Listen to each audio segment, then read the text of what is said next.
Boa noite, seguidores de Rogério, que está aqui com a gente no Cara a Cara com o Rogério. Ele é aqui com a gente toda quinta-feira, 8 da noite. Alguns dias a gente atrasa, né? Mas hoje a gente está pontualmente. E eu queria falar com você que nas semanas anteriores a gente conversou com você, seguidor, trocou ideia, debateu sobre assuntos importantes que dizem respeito a esse ano, que é ano eleitoral. Falamos sobre Lula, falamos sobre propostas, falamos sobre você, eleitor. E aí, essa semana a gente teve uma ideia de conversar um pouquinho sobre Rogério. Quem é Rogério na intimidade? Rogério, gente como a gente. Rogério que você conhece, que pode conhecer um pouquinho mais. E aí, para me ajudar nessa tarefa, assim, fantástica, a gente convidou duas pessoas que conhecem ele muito, Júlia e Raquel, as filhas de Rogério. Hoje aqui vai ser uma lavação de roupa suja ou não, de roupa limpa. Vamos contar tudo sobre ele. E aí, tá na hora de você chegar lá no Facebook e fazer aquela pergunta. Agora, maneira nas perguntas, hein, gente? Para não deixar a gente assim um pouquinho sem graça. Rogério, e aí? Filhotas aqui do lado. É uma alegria, né? Hoje tá com as meninas aqui, com Júlia, com Raquel. Só não tá aqui Valentina, porque Sim, ainda não consegue interagir, mas é um prazer estar ao lado das minhas duas lindas. As duas, né? Estão aqui, vocês se apresentem, vocês estão tímidas. Falem um pouquinho, os seguidores estão aí. Tem muita gente que segue o pai de vocês, Rogério, para elas o papai. É papai? Como é que vocês chamam ele? Pai. Pai. Sempre foi pai. Pai. Pai. E aí, como é que tem um pai político? Quem quer começar, pra gente começar esse bate-papo e as perguntas virem, porque os seguidores começam a entrar e aí começam a participar com a gente? É difícil. Trabalha muito. Qual é a parte difícil? É exatamente É porque ele trabalha muito. a ausência? Muito. Não é ausência, porque sempre que a gente precisa ele tá lá. Tipo, é só ligar pra ele 3 vezes, ele atende. Mas ele trabalha muito, então ele viaja muito, aí tá sempre a trabalho, aí quando a gente sai, ele tem que atender ligação de trabalho, né? A gente tem que tomar o celular dele às vezes. Mas é como ter um pai médico também, que tem que atender ligação o tempo todo. Ele é médico também, né? Mas... Sim, aí conta aí pro pessoal, vocês estão aí agora pra contar quem é Rogério na intimidade, a gente quer saber, sempre tem essa curiosidade. É mais ou menos isso mesmo. Tipo, sempre que a gente precisa, ele tá lá, mas às vezes fica um pouco ausente por conta do trabalho. Mas nada que a gente supere, né, paizinho? Que vocês não Que a superem, gente não né? supera. Que a gente supere. Nada que a gente não supere. Não Isso supere, aí. Entendeu? A live família ela é bem legal, porque começam aqueles debates, né? Elas estavam aqui. Será que a gente tá branca? Aqui, poxa, tô nervosa. E aí ele começa a dizer, calça os pés. É aquela coisa bem pai mesmo, né? É, bem pai. Calça os pés, cadê? A gente tem Bota que uma entender sandália. que a minha cultura agora é outra, né? Qual é a sua cultura, filha? Eu não entro de sapato em casa, Sim. porque eu fiz intercâmbio na Índia. Então, conta aí pra gente, Raquel. Vamos conhecer um pouquinho da Raquel, dessa rotina com o pai, como é que era de ligar e ir lá na Índia. Na Índia. Atualmente a gente tem WhatsApp, tem tudo, então, tipo, não era difícil me comunicar com ele, né? Eu Não. conseguia ligar. O problema é mais o fuso horário, porque o horário bom pra ele era o horário péssimo pra mim. A gente acabava se comunicando por mensagem, E por por FaceTime? FaceTime de vez em quando. E como eram os puxões de orelha? Ele tem não. Ele é esse pai, assim, Essa legal, parte aí é tranquilo? suave. Essa parte aí não é um problema. Só que tem que deixar a casa arrumada. Tem que deixar a casa arrumada, porque tem reunião. Não é porque tem reunião. Vai, Tem que deixar a casa arrumada. porque quando vocês vêm aqui, vocês vêm com galera, né? Vocês vêm com... Não é com 2 pessoas, é com 20. 15, 20. Então, parece que chega em casa uma multidão ao mesmo tempo, né? E é como se tivesse um furacão entrando e levando tudo, né? Aí tem dias que eu chego e aí eu não tenho nem como caminhar de tanta coisa que está pelo caminho, né?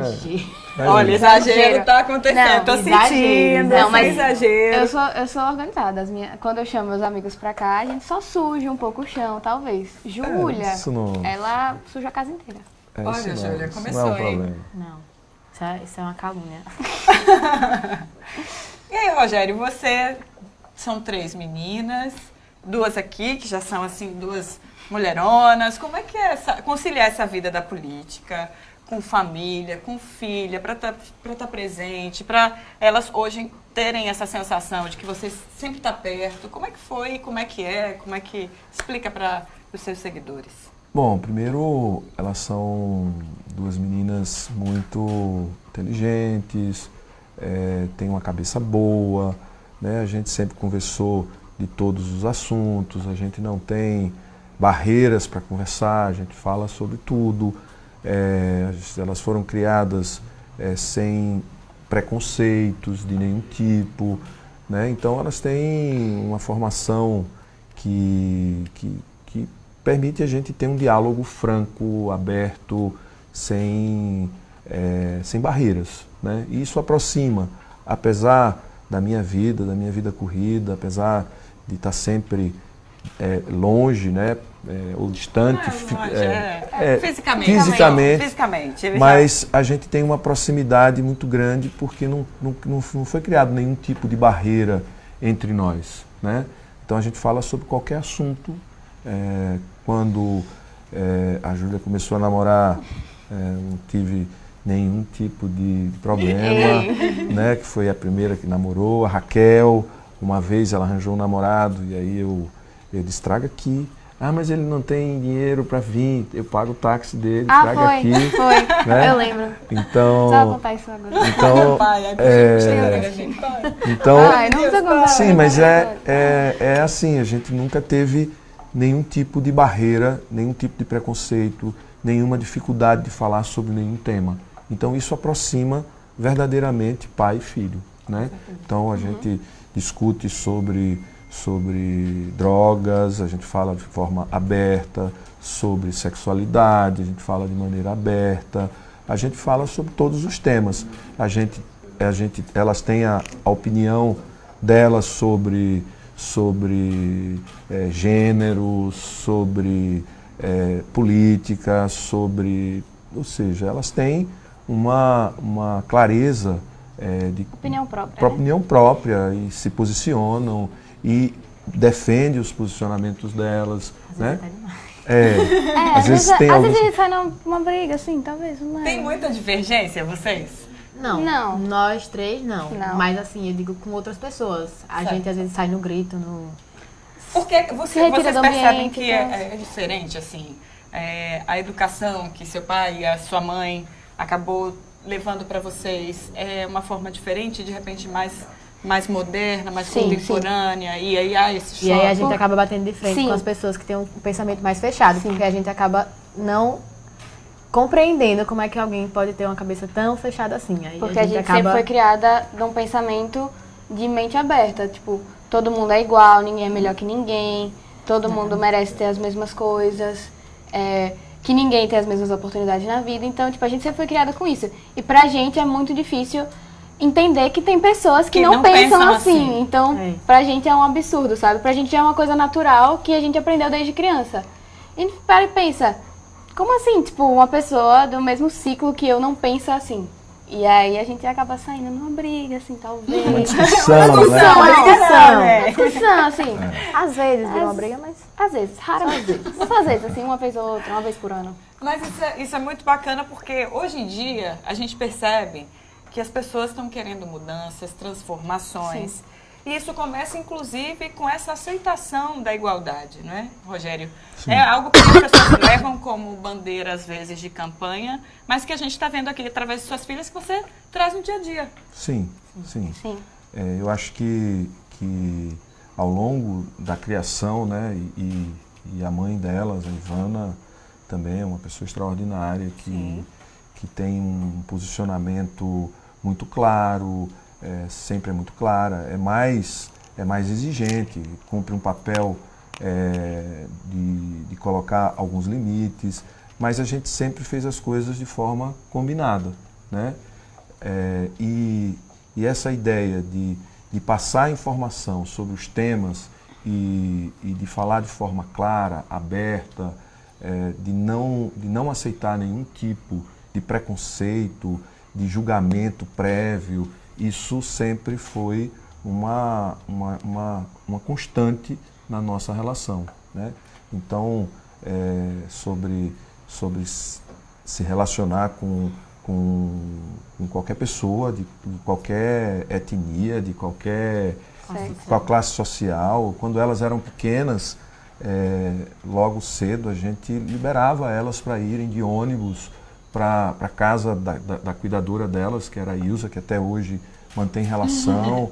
Manda beijo, Ilza. Elas iam de ônibus, iam para a casa delas, passavam um final de semana. E sempre a gente... Nunca teve diferença. A gente sempre foi tratado, os filhos delas são tratados do mesmo jeito que a gente na nossa casa. Elas são tratadas como parte da família. Ilza mesmo é uma mãe pra gente. E a gente agora tem Leleu, que é o nosso amor, Leleu, né? Ela é muito engraçada, ela é a melhor pessoa, uma das melhores pessoas, assim. E, tipo, elas são parte da nossa família. Elas não são uma pessoa que trabalha na nossa casa. Ela é alguém que, se precisar de um dia... Tudo que precisar, a gente vai dar o máximo para proporcionar isso para elas, porque elas são pessoas maravilhosas, são pessoas da nossa família mesmo. Elas são família pra gente e nunca teve diferenciação. Eu acho que o fato de vocês dois terem um pensamento desconstruído, nós fomos criadas com um pensamento mais aberto e hoje em dia nós acabamos desconstruindo alguns pensamentos que você e minha mãe têm ainda. Que bacana, E multiplicando aí a ideia, né? vai debatendo e aí vai chegando a um acordo e aí a gente percebe que, tipo, a gente, como a gente foi criado com a mente aberta, a gente consegue abrir mais a mente deles. Sim, E aí porque é mais fácil abrir uma mente. Esclarecer mais com a pessoa esclarecer que tem a mais. mente aberta do que alguém que já é conservador. Alguém já é conservador, Sim. porque a gente foi criada sempre, assim, mente aberta. Quando a gente cresceu, a gente começou a abrir, talvez, a gente começou a abrir mais, né? E a gente começa a debater com eles mesmo, com meu pai, com minha mãe. Renovar as ideias. Renovar as ideias e cada vez mostrando que o mundo está mudando e a gente tem que mudar com ele e aceitar as mudanças e aceitar as diferenças. Sim. Olha, aqui tem um monte de seguidor falando, tá? Ó, Estância tá aqui com a gente, os municípios. Eu vou tentar passar aqui para ir falando todo mundo. Aí o Emanuel fala, família é tudo, meu senador, Riachão do Dantas está aqui. Um amigo nosso disse que é para toda a vida, a gente sabe quem é que sempre fala isso. Aí tem a Shirley, Cristiane, se eu pudesse eu falava o nome de todo mundo. Capela está com o Rogério. Aí vem um seguidor, o Alexandre Jobs, ele pergunta, Rogério, vai colocar as filhas na política? Não, Alexandre. A gente está aqui tentando mostrar o Rogério, gente como a gente, as pessoas têm curiosidade. A gente precisa, nesse momento, conhecer os nossos possíveis candidatos na essência. Saber como é o dia a dia, como é o trato com as pessoas, com a família, como é que ele lida com os problemas dentro de casa, para poder ir além e querer levar isso, disseminar isso para a população. Então a gente tem que abrir o olho, ficar de olho e trazer esse esclarecimento. Ah, lá vem mais. Frei Paulo, ó, para vocês verem, meu estado inteiro está aqui. Aí tem um outro que brinca que ele está de olho na Morena ali atrás. Que é nossa fiel companheira Ipuca, ela está aqui. Vocês não sabem que ela também é outra menina de Rogério, ela sempre está aqui na live. Mas hoje ela resolveu passear. Ela tá deitadinha ali. Tá deitadinha ali. cansada. Tá cansada. Então, Rogério, a gente falando aqui sobre essa questão de a Júlia e a Raquel, elas conseguem ver as pessoas com igualdade. E a gente percebe que o que as pessoas levam como bandeira política está no dia a dia. É importante as pessoas observarem isso, né? O que é muito importante também, que a gente discute, é que elas precisam... a gente, quando cria os filhos, né, quando a gente cuida dos filhos, é para que eles possam ganhar autonomia, né? E o que a gente sempre diz para elas é que elas não podem depender de ninguém. E elas precisam construir na vida a autonomia delas. Isso significa ter que estudar, né? Porque a educação, estudar, permite ter uma carreira, ter uma vida, ter autonomia financeira, não depender, se relacionar, mas não estabelecer uma relação de dependência, né? Se precisa, quando casar, se for constituir uma família, poder somar e não virar uma relação de dependência. Então a gente sempre trabalha essas questões que são questões importantes. E aí a gente tem, não somos assim cri-cri com relação ao estudo, mas elas sabem da importância que a gente dá para o fato delas estudarem. São 2 boas alunas, as 2 nunca perderam ano, sempre passaram por Então, média, precisamos conversar né? sobre isso. Ó, lá vem a DR de família, precisamos Então, conversar. eu acho que isso é uma outra coisa importante, né? A Júlia mesmo fez vestibular esse ano, fez o Enem, aí a gente deixou ela relaxada esse ano, que era o terceiro ano dela. O ano passado fez o Enem, foi razoável, não foi muito bem, mas depois de 6 meses ela fez o vestibular na UNIT, passou para medicina. Então, mas a gente também discute. Veja, você passou numa faculdade que é privada, que é cara, né? Que tal estudar mais um pouco para tentar numa universidade pública, porque isso facilita, né, para a gente poder garantir e ter mais tranquilidade do ponto de vista de seguir na educação, né? Então, essas preocupações a gente tem e acho que elas incorporam isso muito bem. Muito bem. Muito bem.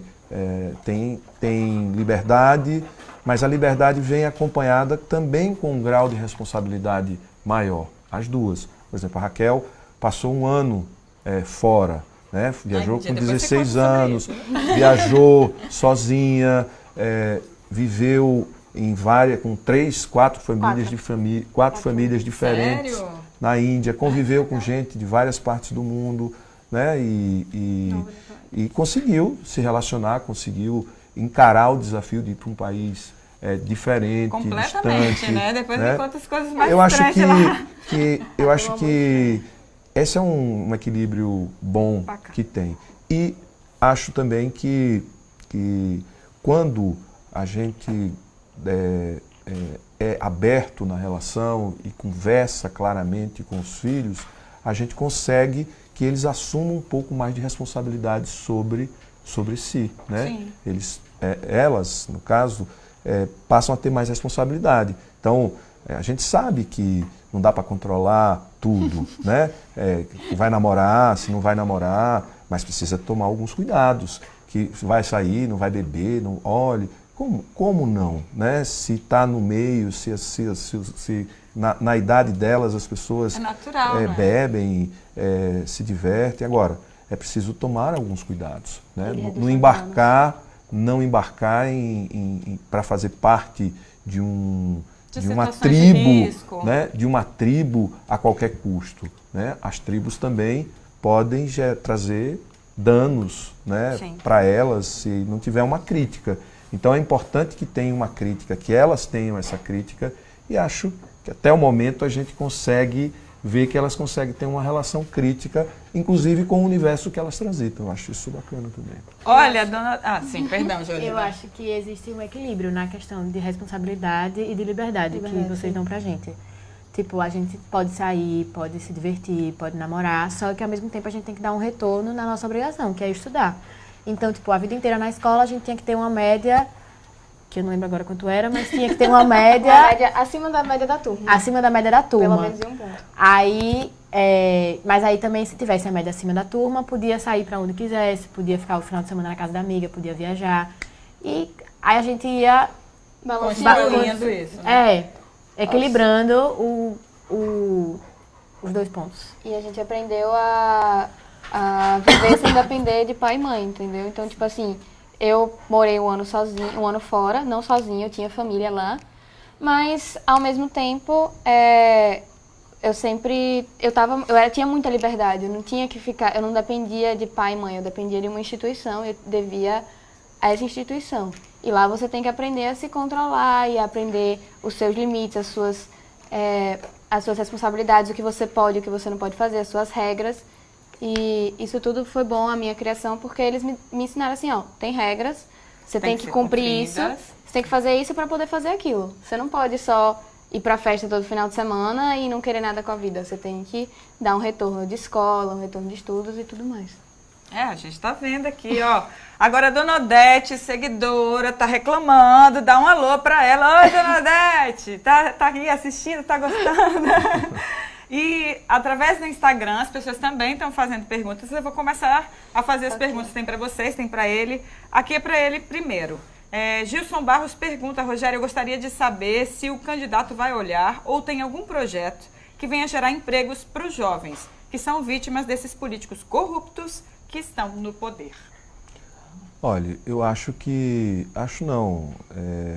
Nós precisamos acertar a economia do país, né, que está bagunçada, e a gente precisa mudar um pouco o foco dos governos de uma maneira geral. Os governos precisam focar no desenvolvimento econômico. O que significa isso? Significa focar nos diversos setores da economia para fomentar, para que novas empresas, para que esses setores possam ampliar a sua atividade, para gerar emprego, gerar renda, gerar oportunidades. Ontem eu estava num debate na FETASE, na Federação dos Trabalhadores da Agricultura, e uma das questões era exatamente essa, a questão do emprego para a juventude, né?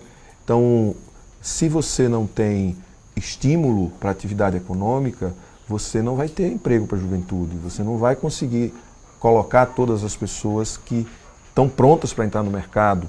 Você faz um curso técnico e não é absorvido. Olha a frustração, né, do jovem que faz um curso técnico, que faz um curso universitário e não tem atividade na economia que absorva essa mão de obra. Então, é preciso que a gente reorganize a economia, né?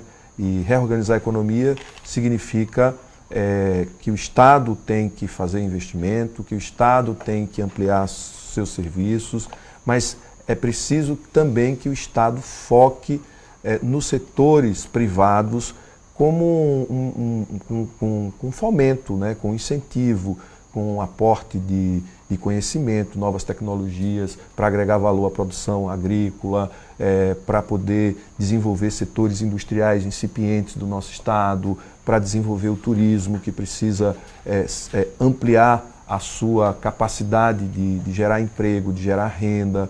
Nós temos aqui no estado uma bacia petrolífera extraordinária e a Petrobras está definhando no nosso estado. A gente precisa focar nessa cadeia de petróleo e gás que gera emprego na área de engenharia, na área de segurança, do trabalho, ou seja, na área de engenharia de petróleo e gás, na engenharia civil, engenharia mecânica, né? Tem um universo de possibilidades nessa cadeia, no turismo, na gastronomia, porque veja, são tantas possibilidades e essas possibilidades a gente só vai gerar se o Estado focar no desenvolvimento econômico, tomar isso como prioridade, reorganizar o que a gente chama de cadeia produtiva, que são setores econômicos, para que eles ampliem a atividade produtiva. Então, é preciso que a gente reabra esse debate, faça esse debate com a sociedade. Existe um apelo exatamente para os jovens, para essa questão do mercado de trabalho, de qualificação, de emprego. E o bacana é que você vivencia a necessidade dos jovens dentro de casa. Eu acho que vocês têm consciência, né, das dificuldades que existem por aí. E você vivencia, você sabe dessa necessidade e a cada dia, a gente está indo nos lugares, está ouvindo. O Rogério está construindo o projeto dele a várias mãos e a gente viu ontem essa necessidade principalmente dos jovens que moram na zona rural e é preciso abrir os olhos para eles, né? Veja, nós estamos aqui diante de uma situação que é muito privilegiada. Sim. Né? Elas duas tiveram a oportunidade de estudar em escolas de bom padrão, né? Com certeza elas têm uma vantagem. Isso entristece, não só a mim, como a elas, né? Por quê?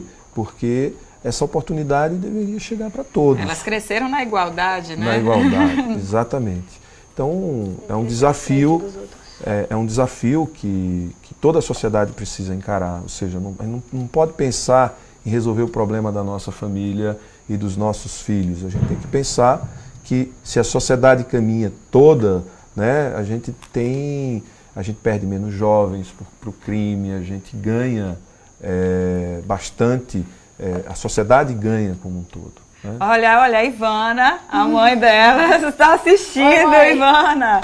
Ela fala, Rogério é um pai muito presente. Eles sabem que podem contar com ele em qualquer situação. Oi, Ivana. Oi, mãe. Vamos lá, vamos continuar aqui. Agora pergunta para as meninas. A Jaqueline do Lamarão pergunta. pelo que vocês conhecem do pai de vocês, por que vocês acham que ele seria um bom político para Sergipe? Bom, vou reformular. Vocês acham que ele seria um bom político para Sergipe? Por quê? Difícil, né? É porque as pessoas acham que porque vocês estão aqui, ele é político, está envolvido na política. Não é, vou de novo dizer, é para mostrar Rogério gente mesmo, para a gente conhecer a essência deles. Mas enfim, o que vocês acham? É meio complicado falar isso porque a gente não acompanha muito a vida política dele, porque trabalho é trabalho, casa é casa. Mas, pelo que a gente analisa, assim, do que meu pai tem feito, de todos os projetos que ele fala pra gente, ai, qual é o nome? Esqueci. De como ele é dedicado ao trabalho. Meu pai, ele é uma pessoa extremamente dedicada ao trabalho. Então, assim, ele trabalha muito e ele quer ver mudança. E, assim, ele é uma pessoa de mente aberta. Ele tem 2 filhas que tem mente, assim, que a gente desconstrói ele o tempo todo. E tudo que ele sonha em pensar errado, a gente fala, ei, cuidado aí. Olha, tá vendo? As 2 fiscais inclusive da população, Júlia. Ah, não, a Raquel já foi bem clara. Eu acho que ela falou tudo isso aí mesmo. Ele tem propostas, quando ele fala as propostas e tudo pra gente, o que é raro, porque a gente raramente conversa sobre isso. Quando a gente tá junto, a gente quer mais Saber ficar da vida. junto, saber da vida mesmo, do Fala de outras sentimento. coisas, Fala de né, outras coisas. gente? Fala da gente, né? Que a gente gosta de falar da gente mesmo. Ó, E- tem mais pergunta aqui, vamos lá. Gustavo Costa pergunta, como um senador pode atrair investimentos e obras para o Estado? Meninas, vão vir perguntas de política, não tem jeito. Mas como é que um senador pode atrair investimentos e obras para o Estado? Paciência, já já a gente volta para a parte boa. Olha, eu acho que um senador e um parlamentar, né, ele tem uma tarefa que é muito grande, né? Então, ele ajuda a governar o país, a definir as prioridades. Um país do tamanho do Brasil, com a riqueza que a gente tem, a primeira coisa é qual é a opção que nós vamos... O que nós vamos fazer com essa riqueza e com o gigantismo do nosso país? Esse país vai estar a serviço de quem? Vai estar a serviço da maioria da população ou vai estar a serviço de uma minoria da população, né? Então, acho que essa é uma grande questão.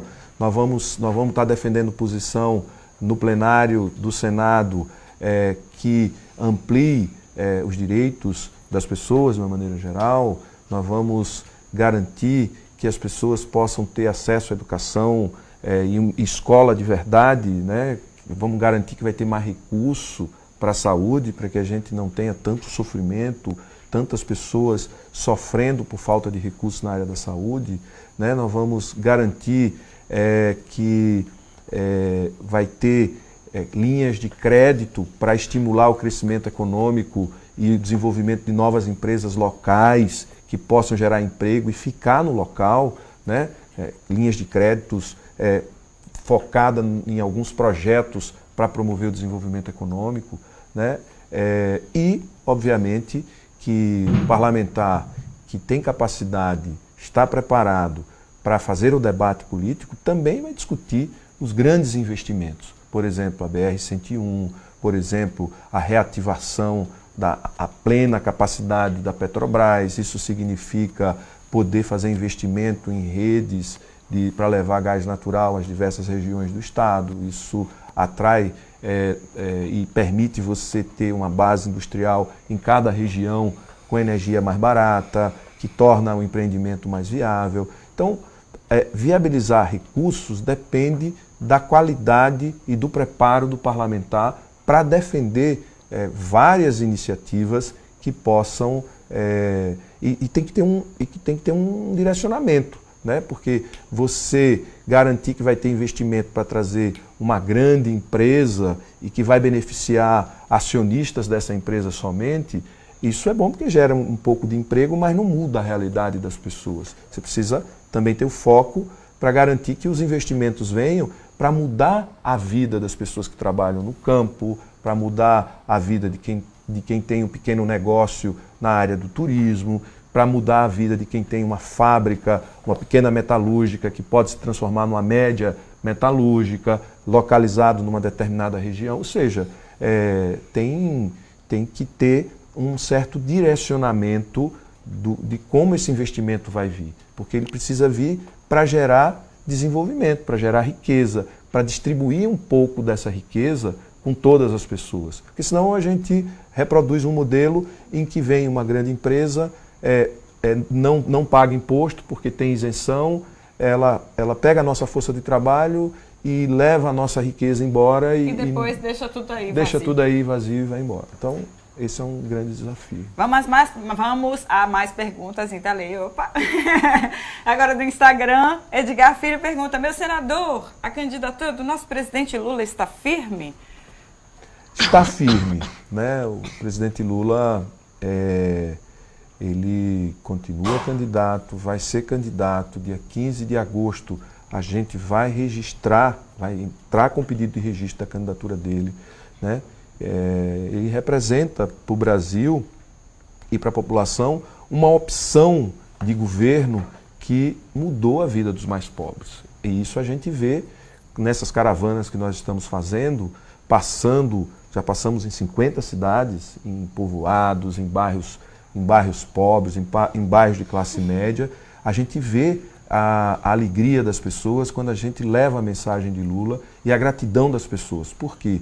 Porque ele fez um governo que tinha uma orientação, que era tornar a vida das pessoas melhor e gerar prosperidade para toda a população. Isso mudou e deu perspectiva, deu horizonte para as pessoas. Quem não tinha casa passou a ter casa, quem não tinha luz elétrica passou a ter luz elétrica, quem tinha um filho em idade para fazer universidade que não tinha condição de pagar ou de garantir que entra na universidade, os negros que tinham uma dificuldade enorme por ser a população mais pobre, o sistema de cotas, né?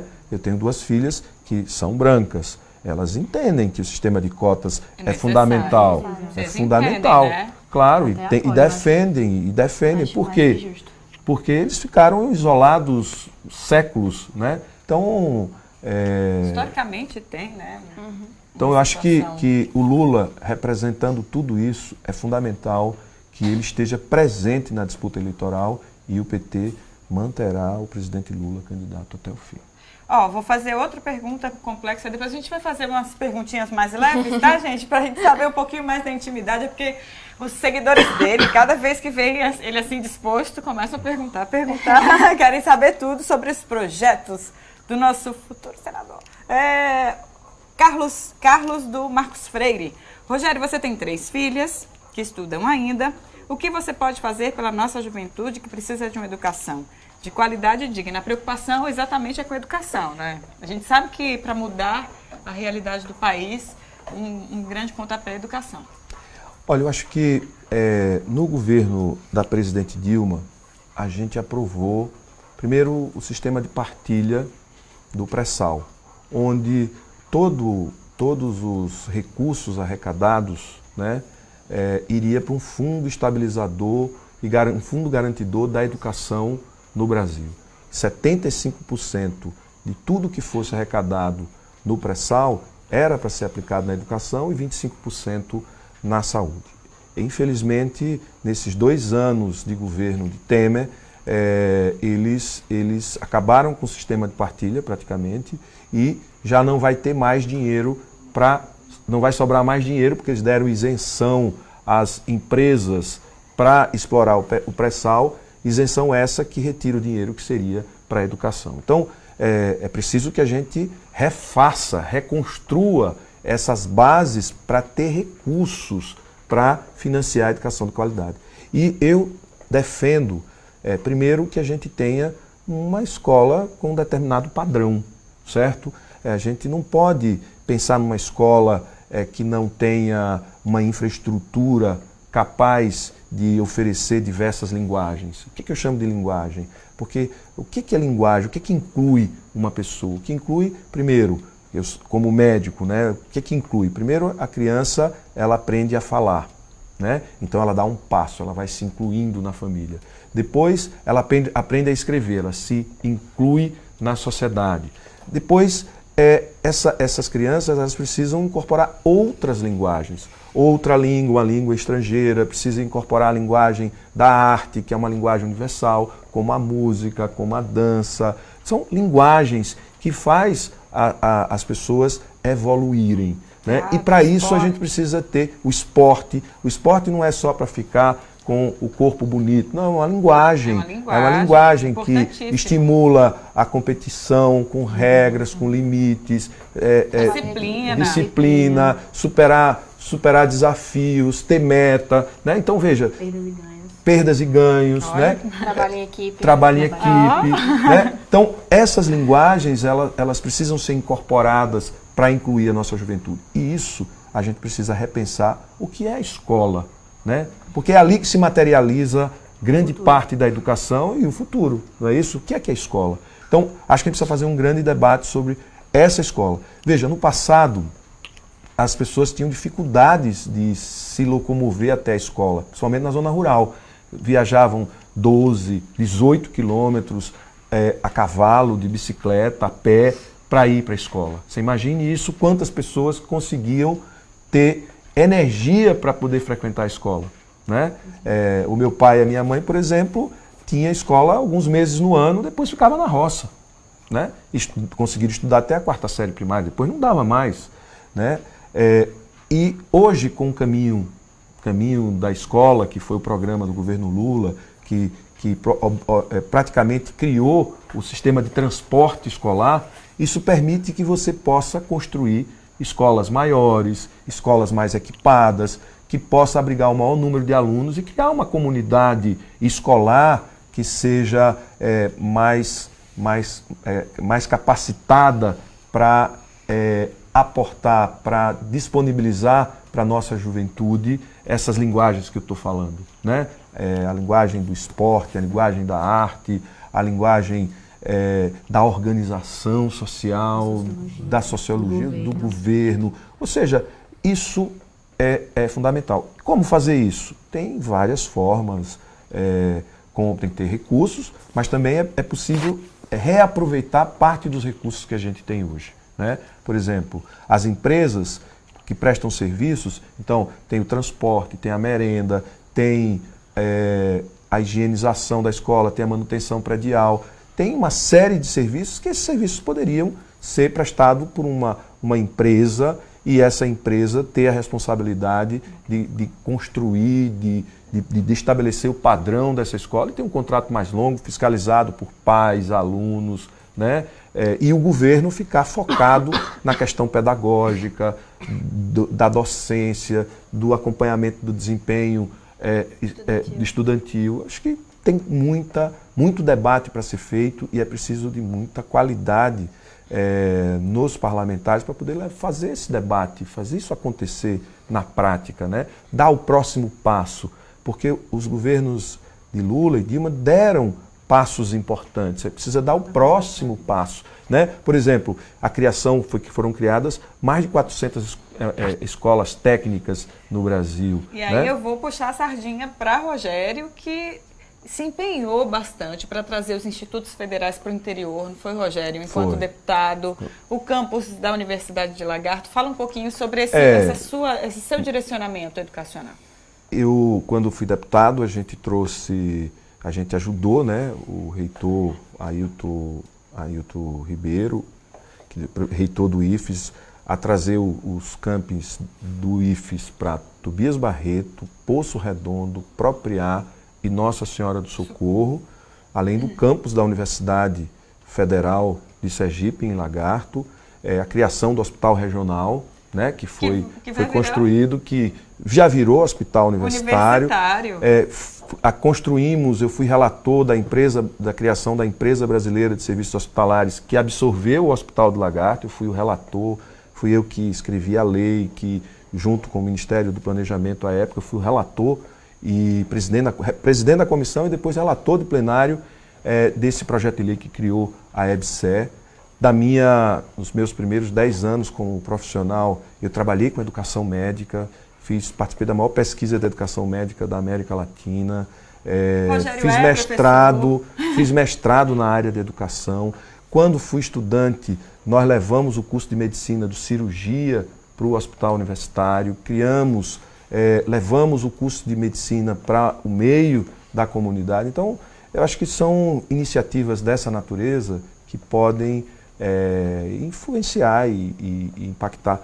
Como deputado também, no programa Mais Médicos, que as pessoas acham que era só um programa para colocar médico estrangeiro e colocar médico onde não tinha médico, mas ali, quando a gente reescreveu o projeto, que eu fui o relator, a gente criou a obrigatoriedade de ter residência médica para todos os médicos que se formassem, certo? Então, se são formados 10 mil médicos, tem que ter 10 mil vagas de residência, primeiro ano de residência, para garantir que todos possam fazer a especialização. Justíssimo. Nós colocamos na lei a ampliação do número de vagas de graduação em medicina para dar oportunidade a mais jovens, porque a gente tem ainda um número reduzido de médicos. Então, iniciativas como por exemplo, aqui a UNIT, que criou o curso de medicina, que ampliou o número de vagas, a Universidade de Lagarto,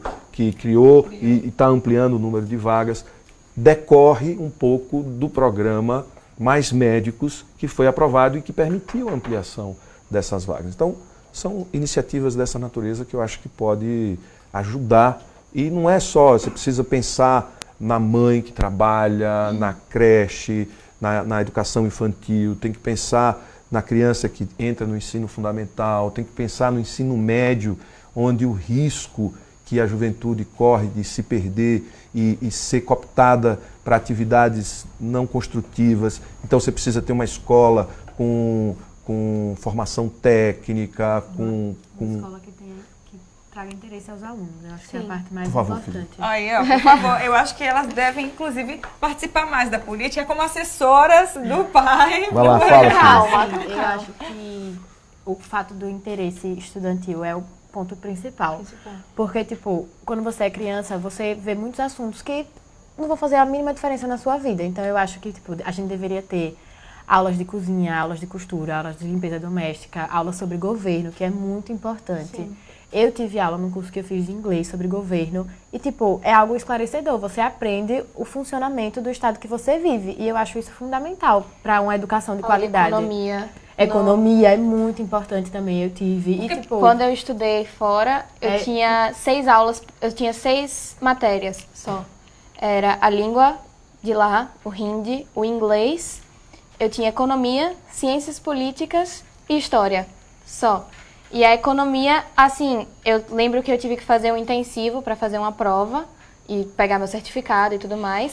E a economia, quando o professor começou a dar, os estrangeiros que estudavam comigo, eles já tinham dado economia, mas todos os brasileiros que estavam lá não tinham a mínima noção de economia. É impressionante, educação né? financeira também é muito importante, porque as pessoas acabam se endividando, que é algo que, pô, é simples de se resolver, só que ninguém sabe lidar com isso, porque ninguém foi ensinado como lidar com isso.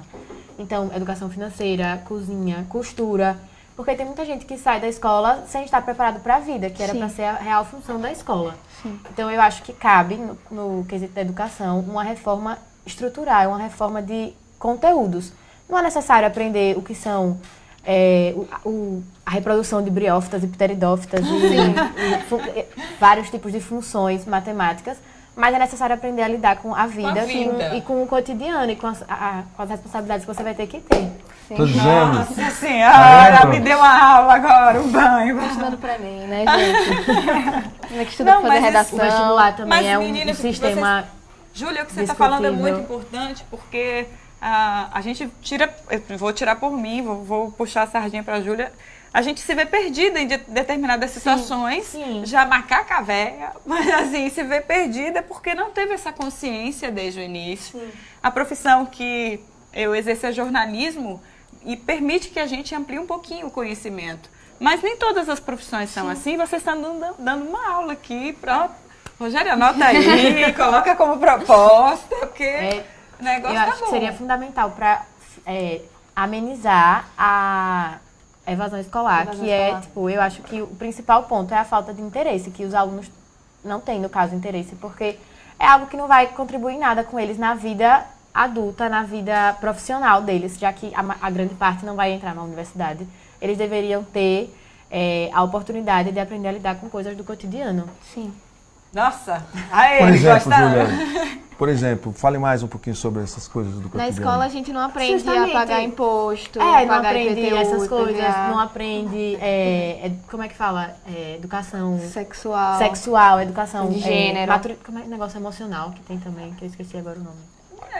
Educação emocional, né? para você aprender a lidar com sentimentos bons, sentimentos ruins. E a gente vê muitos jovens hoje sofrendo depressão. Enfim. Cabe também à escola ter um ponto de apoio psicológico aos jovens, porque o mundo está mudando e aí as pessoas ficam meio perdidas. E a É algo pressão, a se repensar a por pressão completo. é muito grande na escola atualmente, com a escola conteudista. Você tem que aprender o conteúdo, você tem que passar de ano. Muitas vezes o aluno não tem vontade de estudar, não tem vontade de aprender, porque sabe que certos assuntos não vão valer de nada para ele na vida. E acaba assim, para que eu vou aprender Bhaskara? Deveria ter uma matéria de direito constitucional para as pessoas que saibam os seus direitos, os seus deveres, as suas responsabilidades, o que pode acontecer caso você haja de certa forma, o que não pode acontecer. Para que as pessoas não sejam lesadas, né? Justamente, tem que ter noção do seu papel na sociedade. Nossa Senhora! Vou dar uma intervenção de uma redação da NEM aqui, tá, gente? O tema foi educação, Talvez. evasão escolar. Ela deu aqui uma intervenção. É que eu gosto desse assunto. Ela gosta de uma aula, viu? Porque eu fiquei aqui só observando você, por favor, anota, vai dar certo. E vamos continuar aqui, porque tem muita gente perguntando. Chegou a Puca, ela quis aparecer. Oi, Puca, dá oi pra todo mundo. O Wagner Santana. E aí eu vou estender para as meninas, já que elas nos deram aula, Rogério. Qual o projeto que o senhor, como futuro senador, tem para ajudar o grupo LGBT, LGBT? Ele botou GLBT, mas é LGBT. Como vocês encaram assim? Então, a gente foi criada para nunca ter diferença, sabe? Todo mundo é igual. Eu acho que, assim, a sociedade LGBT é uma sociedade que sofre muito nos dias atuais. A homofobia, a transfobia, LGBTfobia em si é algo muito grande na nossa sociedade atualmente e é algo que tem que mudar. Eu brigo muito com pessoas mais velhas e tal. Entra no fato da educação, isso aí também. Entra no fato da educação, educação de gênero, educação. As pessoas têm que entender que você ser LGBT não é uma opção sua. Se você é LGBT, você nasceu assim. Você nasceu homossexual, você nasceu transexual, você não escolheu ser. Ninguém escolhe sofrer. Porque você vai sofrer nessa sociedade LGBTfóbica. E a LGBTfobia tem que acabar. Pai, ajudar assim, eu não sei como é que funciona, mas tem que ajudar assim, tem que ajudar, pai, contra viu? a homofobia. Porque não só a homofobia, a LGBTfobia em si. O Brasil é um dos países que mais mata transexuais no mundo. Ou seja, Temos um problema. temos um problema, uma triste realidade. E mata de formas brutais, de formas violentas. Você sabe que ali não foi... É ódio. É ódio. Pela pessoa ser o que ela é. Ela nasceu daquele jeito, ela nasceu daquele jeito, ela não escolheu ser assim. Ninguém escolhe ter que passar por um processo tão difícil. A gente entende o pensamento conservador porque lá atrás tudo era bastante diferente. A gente respeita, inclusive. Eu morei em um país que ser homossexual é crime. E pra mim aceitar isso era um absurdo. Eu conversava com a minha família de lá e eu falava assim, como assim? É uma coisa natural, as pessoas nascem assim, as pessoas são assim. E eles falavam, pra gente não é normal. E eu achava um absurdo e mesmo lá eles matam menos que aqui. Olha, tem que ter o respeito, óbvio, e o respeito a esse grupo específico que a gente acabou de debater, diversas situações muito tristes, inclusive Lembro aqui, que antes né? eu ia, as pessoas falavam, minha mãe falava muito pra mim assim, porque eu sou muito de debater. Se eu vejo alguém falando alguma coisa LGBTfóbica ou qualquer forma de preconceito, eu quero debater com a pessoa para tentar entender o lado dela, que não vou entender. Não vou entender. Mas tentar mudar essa forma de pensamento. E a minha mãe falava pra mim assim, Raquel, Puca, eu vou só interromper um pouquinho, porque a Puca, ela tá aqui num fio Fica a Puca. que pode desligar tudo. A Puca, ela quer participar de alguma maneira. Puca, fica quietinha. Ao vivo é assim, hein, gente? Vai, Raquel. e a minha mãe falava pra mim que era pra eu ter cuidado, pra eu não tentar brigar com todo mundo. Assim, se eu quero mostrar o meu pensamento, eu posso. Conversa. Não conversar.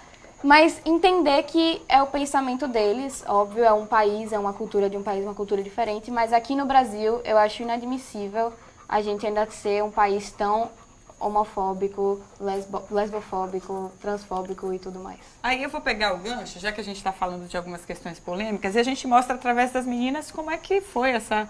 Qual é o pensamento do Rogério que está sendo traduzido aqui nas filhas dele? Ele está só olhando, babando, hein? Pai babão. Já percebemos aqui que ele é pai babão. Lá vai, vamos lá. Que lindo registro. Edileuza Santana pergunta: boa noite, gostaria de saber como vamos cuidar e dar mais segurança às mulheres vítimas de agressão. Difícil, né? Olha que... Dificílimo. É. Mas eu acho que, Fala, filha. assim como a homofobia, a questão de agressão à mulher também é uma questão educacional. A educação de gênero ensina tudo isso. Ensina que as pessoas, que homem e mulher são iguais, não tem diferença. É um absurdo a mulher receber menos que o homem. É um absurdo a mulher negra receber menos que a mulher branca, que recebe menos que um homem branco. Então, isso tudo é um absurdo e isso tudo acho que só que a educação muda isso e a agressão, a violência à mulher é um tema bastante discutido. Foi até tema de redação do Enem. E a violência contra a mulher, assim, existe no Brasil. No Brasil não, existe no mundo há muito tempo e acho que as políticas de proteção às vítimas têm que melhorar, porque... Eu acho que tem uma questão cultural, né? As pessoas, e é muito difícil, as pessoas não conseguem ainda ver com essa naturalidade que vocês colocam aqui, né? Que homem e mulher são iguais e que ainda tem muito sexismo, muito machismo, né? A misoginia é muito grande e aí o trabalho é contra qualquer tipo de intolerância. Ou seja, quem vai para o parlamento não pode praticar e não pode estimular a intolerância. Como Porque a a gente gente está vê, vendo né? agora o Bolsonaro estimulando a intolerância, a violência, instigando a violência, separando as pessoas, artificializando diferenças para poder tirar proveito da ignorância das pessoas para ganhar politicamente. Então, acho que tem algumas questões que são assim balizadoras para um pensamento político moderno, né? Que é, primeiro, a defesa da vida. Né? A vida é o maior bem que a gente tem e a gente precisa cuidar da vida. Não é da vida só nossa vida, é a vida do planeta, é o equilíbrio que mantém a vida sobre essa nave que a gente vive, que é a Terra, né? A garantia das liberdades individuais, né? Que é o direito das pessoas professarem sua religião, entender o diferente, acolher, conviver com as diferenças, com a diversidade. Isso precisa ser estimulado, isso precisa ser trabalhado, isso precisa ser praticado por quem está na política e quem tem um papel na sociedade. A inclusão pelo direito, ou seja, garantir que a cidadania se materialize em alguns direitos básicos, como a saúde, a educação, e uma série de outros, a liberdade de expressão, a proteção da vida, tudo isso como o respeito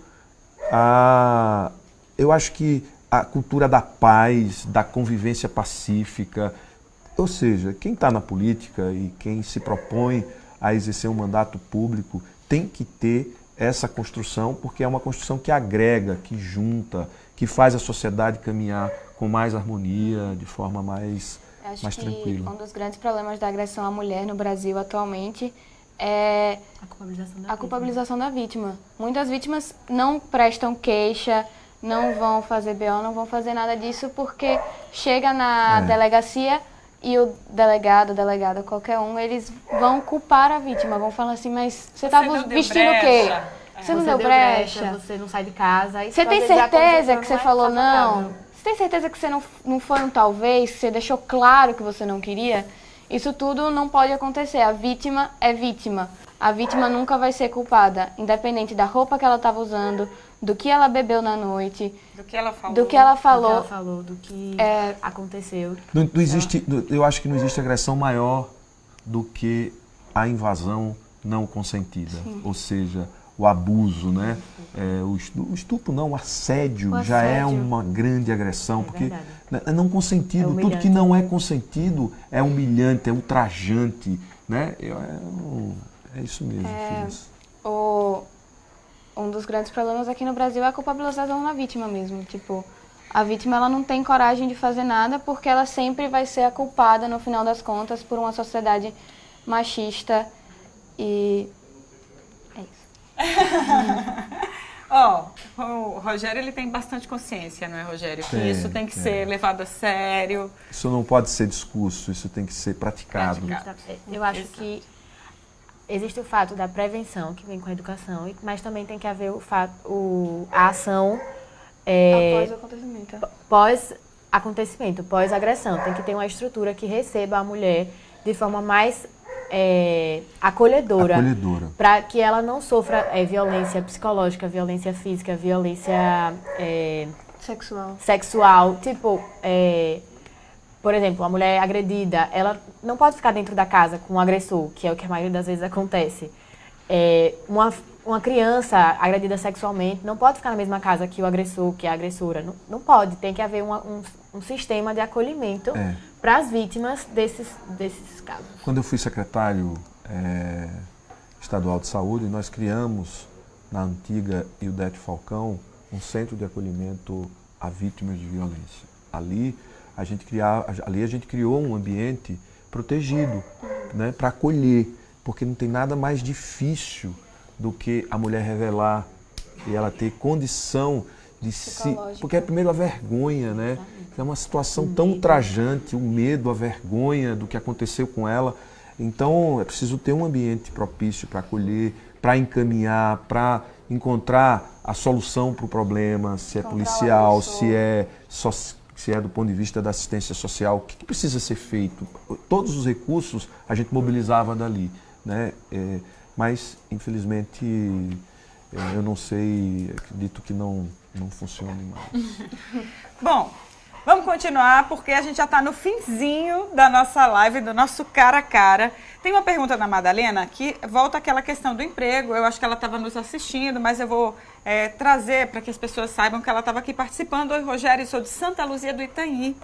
Aqui o mercado de trabalho é ruim, precisamos ir para Estância, Umbaúba, Tobias Barreto ou municípios de grande porte. Como podemos criar emprego em municípios pequenos, como o meu, que por sinal possui o Crasto, um lugar lindo e pouco explorado? É aquela perspectiva que você trouxe e ainda tem a perspectiva do turismo, né? Então, eu tenho dito que a gente precisa criar, são nomes técnicos, eu peço desculpas, porque às vezes a gente fala assim, um tecniquez, né? E aí não, as pessoas, e é difícil, mas é para a gente poder fazer as coisas, a gente precisa ter um modo de fazer, né? Então, eu tenho falado de uma coisa chamada autoridade gestora de cadeia produtiva. O que seria isso? A reunião de pessoas do Estado e da sociedade, né, para pensar quais são as potencialidades de cada região. Então, exatamente, Santa Luzia do Itaim, que tem o Crasto, que é um lugar lindo, maravilhoso. Sim. Agora tem uma rodovia que dá acesso, que DEDA programou e foi executado no último governo, o governo de Jackson, mas foi programado por DEDA a construção daquela rodovia. Aquele lugar precisa ser objeto de estudo, né? como as pessoas que trabalham na pesca, como aquele lugar pode ser explorado do ponto de vista turístico, garantindo a sustentabilidade, que outras atividades, uma cidade que eu conheço bem, Santa Luzia do Itaim, uma cidade pobre, o que pode ser feito? Falta terra para aquelas pessoas que moram ali, ou seja, elas não têm a propriedade, têm a posse, mas não têm a propriedade, então não consegue ter crédito. Ou seja, tem que olhar, focar e ter uma política voltada para promover o desenvolvimento. Então, um conjunto de ações que precisam ser adotadas cidade por cidade. E para isso precisa ter um lugar para ficar 24 horas pensando. Pensar no desenvolvimento e pensar em formas de gerar prosperidade para as pessoas tem que ser como um pronto-socorro, fica aberto 24 horas. Sim. Né? E a gente vive uma emergência, que são pessoas desempregadas, que são localidades sem nenhuma perspectiva de desenvolvimento. Então, é uma emergência, a gente precisa focar nisso e aportar, e formar pessoas, e capacitar, e desenvolver projetos, e envolver essas comunidades no sentido delas construírem a sua emancipação, ou seja, a sua autonomia e a sua capacidade de gerar renda, riqueza. Né? Quando a gente fala em riqueza, as pessoas têm um certo preconceito, mas não, riqueza é... riqueza é o bem da gente. O que é riqueza? É poder morar melhor, é poder ter comida na mesa, é poder vestir melhor, é poder ter um dinheiro para fazer um lazer, é poder viver bem, é poder viver com dignidade, né, filha? Com dignidade, acho que é isso. É isso, agora eu vou pedir para as meninas, né? Júlia, a gente vê um político, a gente está conversando bastante sobre diversos assuntos importantes. Já houve a pergunta para vocês porque vocês acham que ele deve ser um bom político para Sergipe. Mas que tipo de qualidade você poderia trazer para os seguidores de Rogério, que é de Rogério, e que você pode destacar para que as pessoas entendam um pouco mais sobre ele? O que eu mais admiro no meu pai é a inteligência. Eu acho que meu pai é um homem muito inteligente e muito dedicado, e ele consegue transformar as ideias em ações, não é? E eu acho que isso é algo potencial para a candidatura de senador. Basicamente é isso. Meu pai é um homem muito inteligente e ele tem muitas ideias inovadoras e construtivas na nossa sociedade. Vale a pena apostar nisso. E você, Raquel? Meu pai é muito dedicado, então ele é muito dedicado e focado. E como a Júlia falou, ele é muito inteligente. Então, ele tem a inteligência e além da inteligência, ele tem a força de vontade e a dedicação. Então, ele só vai desistir quando ele conseguir e quando ele souber que ele conseguiu fazer o melhor e que ele conseguiu mudar. Chega a ser corajoso, né? Um pouco demais. Agora ele é bom cozinheiro mesmo, porque a gente vive mostrando que ele cozinha. Ultimamente tá melhor do que Tá era. melhor do que antes. Primoroso. Agora eu como pimenta, agora eu consigo comer a comida dele. Agora existem outros pratos no cardápio. Ah, é? Vai. Quais são os pratos? Antigamente era só macarrão. Macarrão com atum. Com atum. Agora tem lombo, tem maniçoba, tem churrasco. Vai Ampliando o cardápio. ampliando o cardápio aos pouquinhos. Ei, Rogério, e aí? Mas o lombo fica na geladeira uma semana, né? O lombo foi comido sábado, tá aí até hoje, tá, gente? Então... Gente do céu, olha só revelações, tá vendo, gente? Agora, ó, pra finalizar, Rogério, a Cris pergunta, Rogério, o que significa pra você ser pai? Ave Maria. É um amor infinito, né? Um amor sem fim. Ser pai é uma dádiva para quem é. E é isso, um amor infinito. Que bonitinho, que lindo. Eu aqui sozinha para bater palma. Que me ajuda, me ajuda. Ó, Júlia, Raquel, muito obrigada por participarem aqui. É a equipe de Rogério que trabalha para fazer essa interação entre você que segue ele, você que nos acompanha, para conhecer um pouco mais sobre ele. As meninas não têm nada a ver com a política, não. Elas estão aqui como filhas e a gente insistiu, inclusive, para que elas viessem. E para mostrar um pouquinho desse lado humano que a gente defende, Rogério, da gente, mas não é só na fantasia, na realidade, que a gente tentou mostrar. Muito obrigada. Obrigada a Ivana, que também participou aqui com a gente de uma maneira indireta. Participou da construção dessas preciosidades, então. né? São Obrigada maravilhosas. mais uma vez. Quer mandar beijo e abraço para os amigos que eu vi aí, que tem amigos se olhando, acompanhando. Na verdade, namorado. Beijo! Se ele estiver assistindo até agora. Júlia. Tá bom, beijo. Beijo, mãe.